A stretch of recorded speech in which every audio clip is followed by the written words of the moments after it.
Beauty Lies Within by MiraculousDragonMaster. Chapter 22. The Curse Lifts. Everyone was horrified, and no one was speaking a word. Finally, Celestia faced the guests. I believe we'll take this as a sign that the Grand Galloping Gala has come to an end this year. She said, You may all leave. Quickly, the guests began fleeing the room, all except the guys. Instead, they ran up to the princesses, Thorax and Starlight. Celestia was shaken up badly. In all ways to seek revenge, Chrysalis chose this method, she said quietly. Luna helped steady her sister. It's all right, sister, she assured her. We'll find them. Starlight glanced at the clock. It was 11 o'clock. But I'm afraid Chrysalis didn't give us much time, she said. We only have an hour to find them and save them. Then what are we waiting for? Soren asked. Let's get out of here. But we have no idea where the girls could be, Thorax said.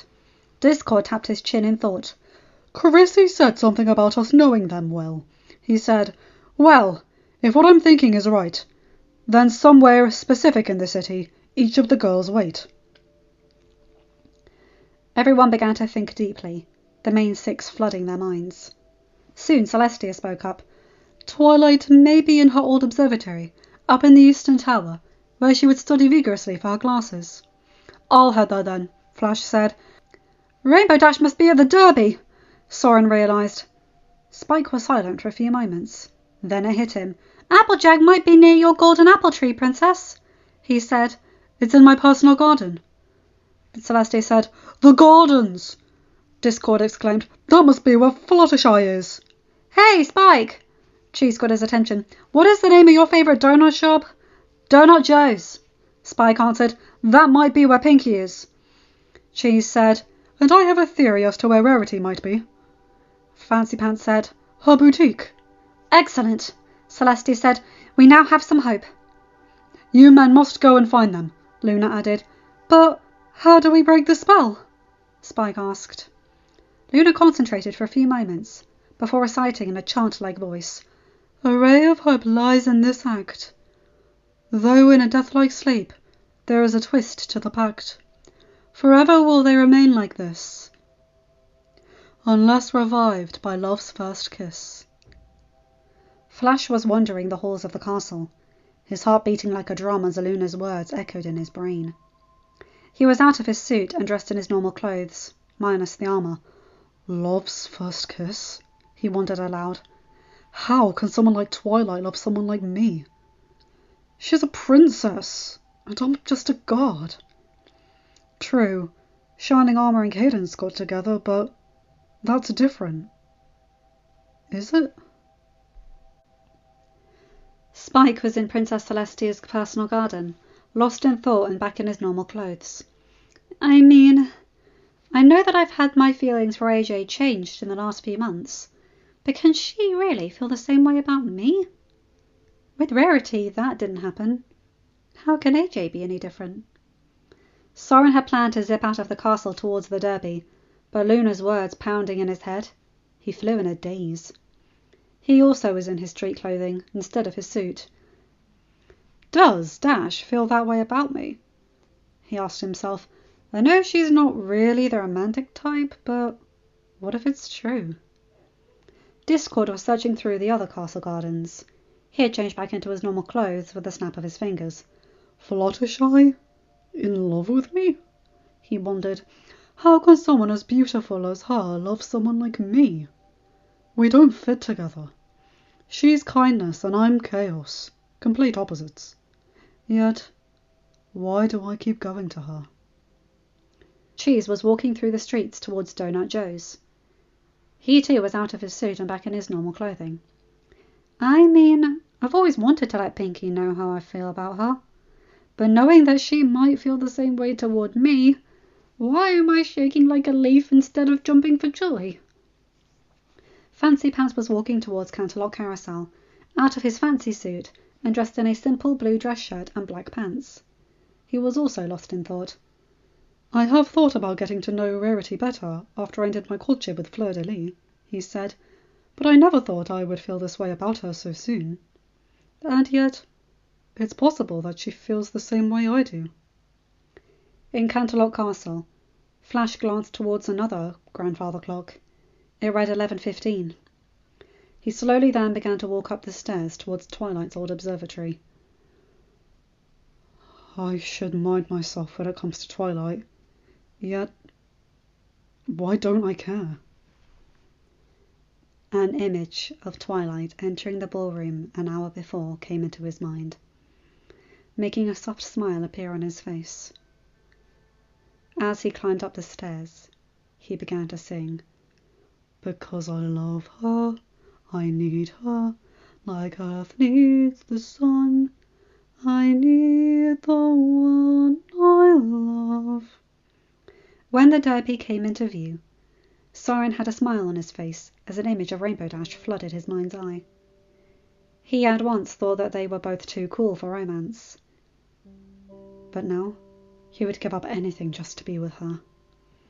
He too then began to sing, "To keep my hope bright, my head right, my heart fighting on, until I am back in her arms."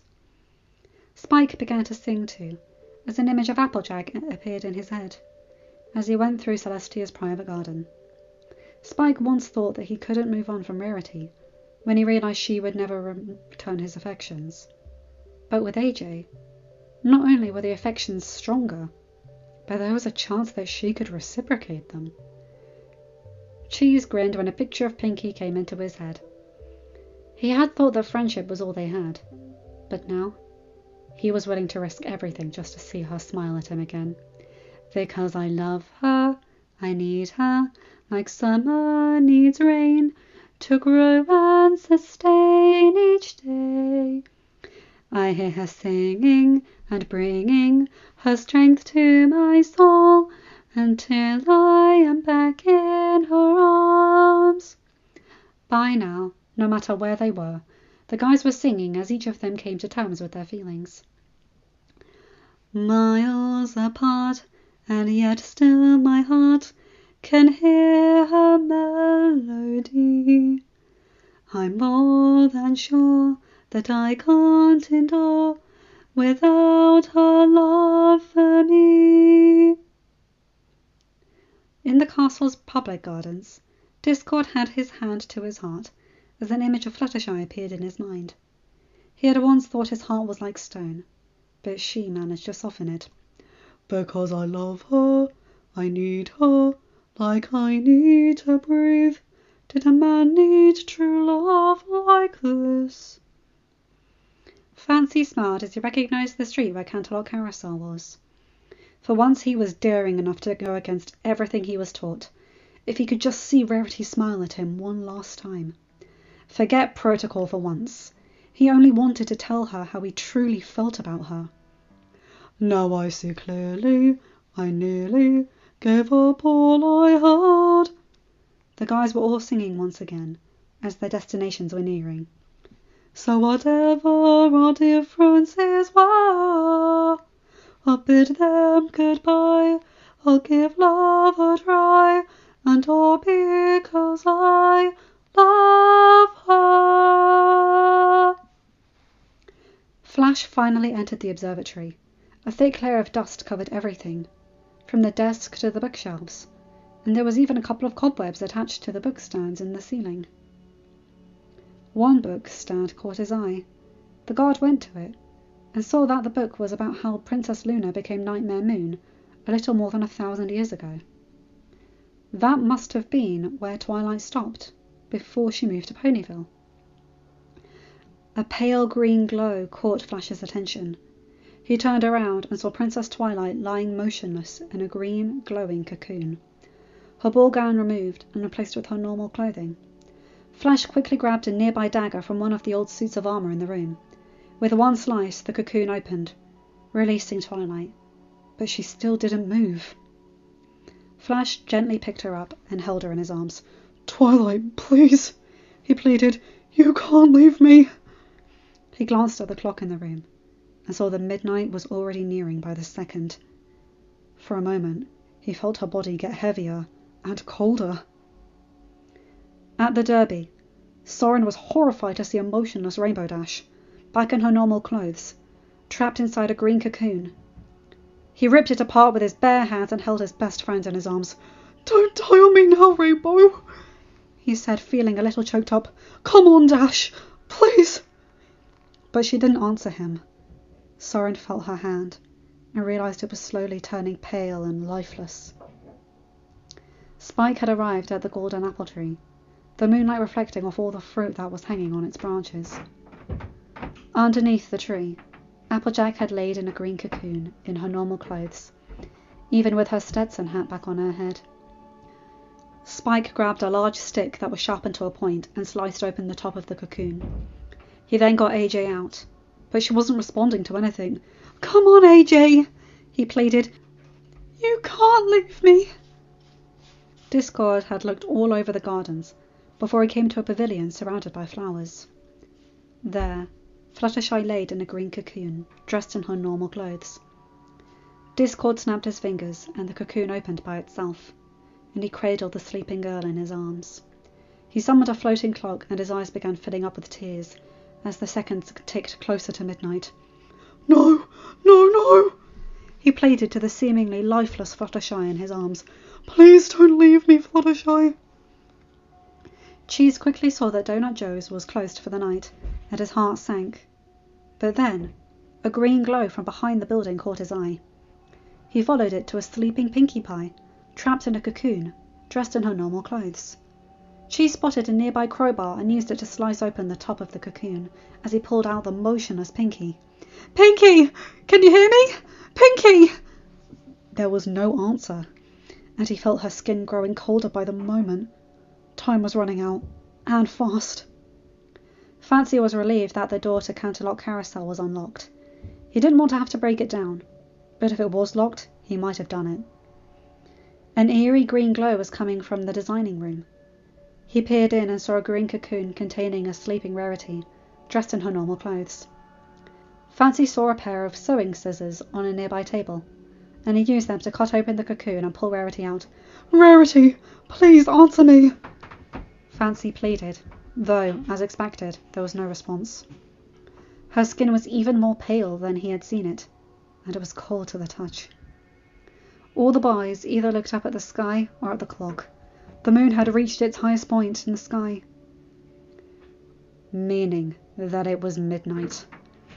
All the clocks were ringing out 12 times. If it rings for the 12th time, it will be too late. They all looked down at the girls in their arms, sleeping peacefully. They couldn't bear it for the girls to remain this way forever. "I love you," they said to them before gently placing their lips on the sleeping girl's own, just as the clocks chimed for the 12th time. When they broke their kisses, they waited with bated breaths. For a couple of moments, nothing happened.